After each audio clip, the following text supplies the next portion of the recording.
Sweet, spicy, and tangy. This recipe is just bursting with flavor. We have Chef Jeff here from Smith's to help us add a little something new, a little fresh to our dinner rotation. If you're looking for that tonight, this is the recipe, right? And I love how the description, banh mi's are famous for just bursting with flavors and textures, and you've got the pickle giving them that tanginess, and then there's a sriracha mayo for spicy, and then the marinated meat. I use pork tenderloin, which is just by the name, it's super tender when you cook it, so it's easy to eat. Serve it all over rice. I did want to say that you could serve this on a baguette and call it a banh mi sandwich, That's too. what I'm saying. That's kind of what people are familiar with, but, you know, on a bed of rice, you can't go wrong there. Right? Okay, so the pickles, that's what I'm going to have you start with. Okay. Super easy. Pickled vegetables happen within 30 minutes, but you can keep them in your fridge for up to a week. Super easy. Okay. Rice vinegar to a bowl, along with some salt and sugar, which you have there. Just add it all. That's water, just kind of thin things out a little bit, but that salt and sugar is what really gives the flavor. And so you just whisk that until it dissolves the salt and sugar, and once you've done that, then you can add whatever vegetables you like. I've got cucumber, carrot, jalapeno, and shallot.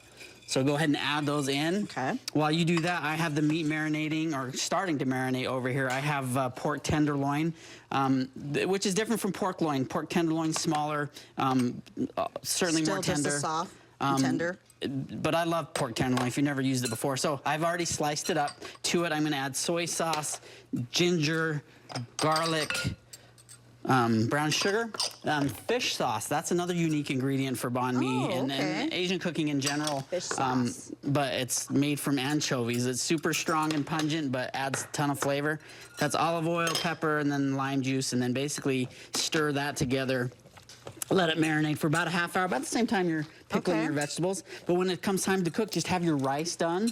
This pork tenderloin cooks within 3 minutes. It's super fast. Smells and so good your dinner can be on the table, you know, with a little bit of effort. And so basically get your rice, take some of that meat, throw on your rice. That looks so good, Jeff. Take some of your veggies, throw on there, and then a couple of lime wedges, a little bit of green onion, and then of course I've got a sriracha mayo. All of this is on the recipe, but the sriracha mayo just to kind of top it off with some extra sweetness. But there it is. Voila. Banh mi rice bowl, tons of flavor, fresh, made from ingredients of Smith's, of course. Yeah, so the mayo then, is there like another, if people aren't really wanting that much sweetness, any other toppings that you would recommend? I wouldn't say that the mayo is sweet at all. It's just creamy and a little bit of spice. The sweet's coming from the pickles. But that's you really can top it however you like, but that is perfect for me. That's a delicious dinner. I'd be happy to eat that any day. Right? And how much time did we take here from beginning to end? Really, you could have it done, but just the pickling and the marinating is the time. But as far as cooking, 3-4 minutes. Can't go wrong with that. All right, we've got your Monday menu planned out for dinner. And where can we get more information if we want to whip this up tonight? This recipe will be on your website, and of course, ingredients at your local Smith's. All right, thanks so much, Chef Jeff from Smith's. Thank you.